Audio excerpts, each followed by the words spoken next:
With week 3's slate of games completed and all of the votes tallied according to the Associated Press and the coaches poll, the AP poll has a new number 1, as well as a couple of new entries into the top 25. Want to find out who they are? Find out next on Gridiron Gab Triple Option.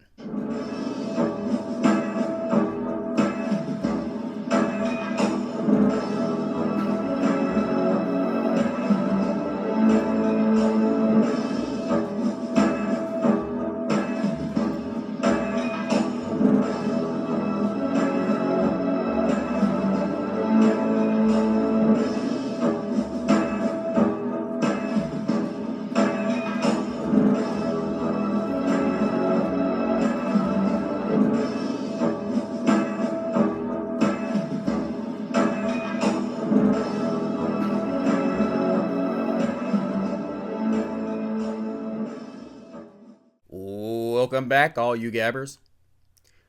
Thank you so much for taking a little time out with us. I know it's been slow in coming on this channel, but thank you so much for being patient. Got to take care of a little business. Got to give my main man Brad a gabbing out. Been a faithful watcher since I don't know when, but I'm not going to give you the go dogs, but thank you for the sub and keep on watching. As well as you other guys, when you subscribe to the show, please comment down below the show so I can keep you out. So like Brad, I can give you a big gab out on the show.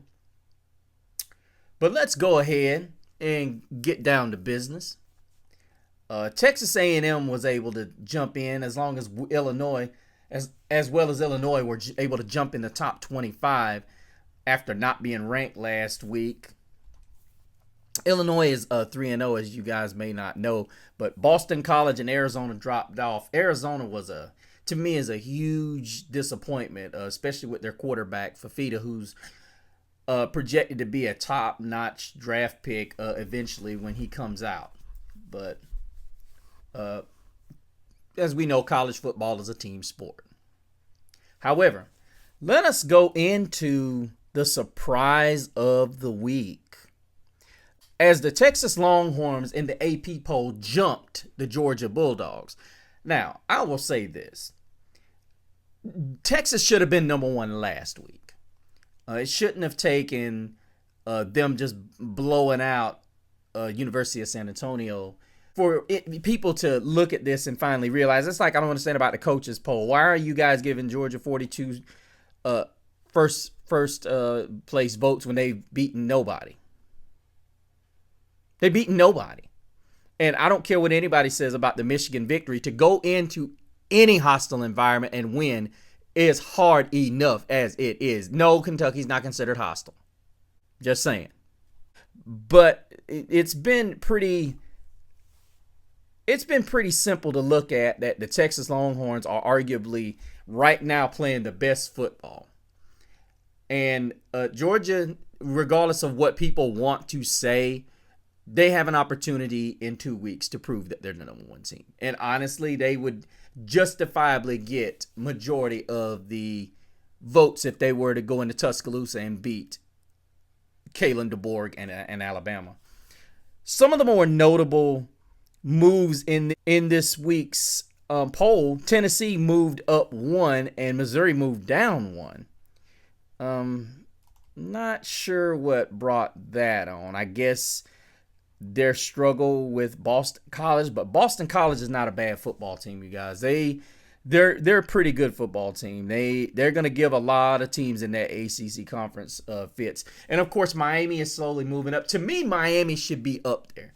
Ole Miss has not showed me as much as Dart is a good quarterback, but Cam Ward is better. I'm just going to go ahead and I'm going to put that out there. I think he's going to be better. And I know what people are going to say. Well, it's going to take care of itself. Well, would you like for it to take care of itself eventually? But I want to talk about that game that Miami is going to have Saturday night, because a friend of mine who needs to be a friend of the show, Robbie, he's talking about the South Florida game. This game is going to be in South Florida's building.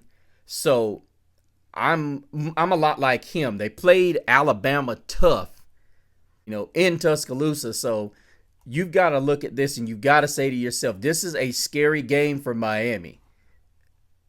And South Florida, people are going to look at that 42-16 score between Alabama and South Florida and say, oh, no, they didn't do anything. Oh, yes, that game was close with about 9-10 minutes left in the fourth quarter, and then the floodgates just opened.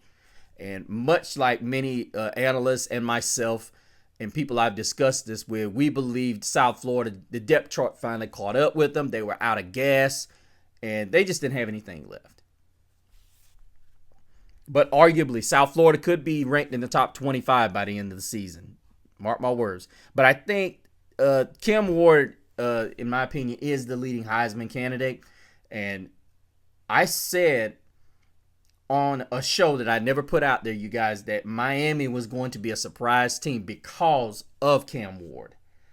And honestly, not only as good as he is, but they've had so many players that came back, along with the transfers that are going to fill the roster spots in the starting positions that they did not have experience filled. But now they have graduate guys coming in.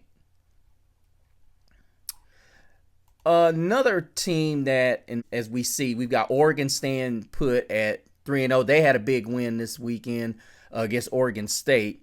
Then you've got Penn State dropped 2. They're still not winning convincingly. And then you got USC staying put at 2-0. Utah at 12. That Cam Rising injury is going to be something to keep an eye on. Kansas State with an impressive win this weekend. They move up 1 spot. Oklahoma State moves down 1 with a nail biter. Oklahoma has a big matchup this weekend with Tennessee, and that's going to be a major matchup that I am going to discuss in Norman. LSU is 2-1, has slowly snuck back into the polls. Then Notre Dame had gave Purdue a straight beatdown and moved up 1 spot to number 17. Then Michigan moved down 1, as well as Louisville staying put at 2-0. Iowa State 2-0, moved up 1. Clemson 1-1, moved up. Northern Illinois had a big move up 2 spots. And then, of course, as we said, Illinois and Texas A&M rolled in there. Not much of a deviation from the coaches poll, which does not have Northern Illinois in there. But they do, however, have Memphis in there. They Associated Press not seeing as much when it comes to Memphis as opposed to Northern Illinois. And I would venture to agree with that. The same poll that has Miami number 11. What are they looking at? And that's why I say the coaches poll is, I'm not even going to go there. I think people, they even got Oregon at number 6. So, yeah, no. I don't know what they're watching, but it's definitely not a complete football game. But let me know what games you want Mr. CeeLo to do, because that wraps up the top 25. Let me know what you guys thought of the top 25, AP top 25, that is. And do you agree with the coaches poll that Georgia should still be number 1? I already know what you think, Brad.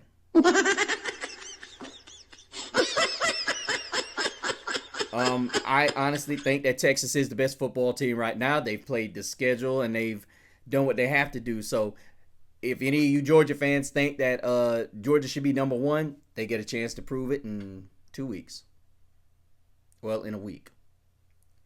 But guys, let me know in the comments which games you want me to do a review of before they happen.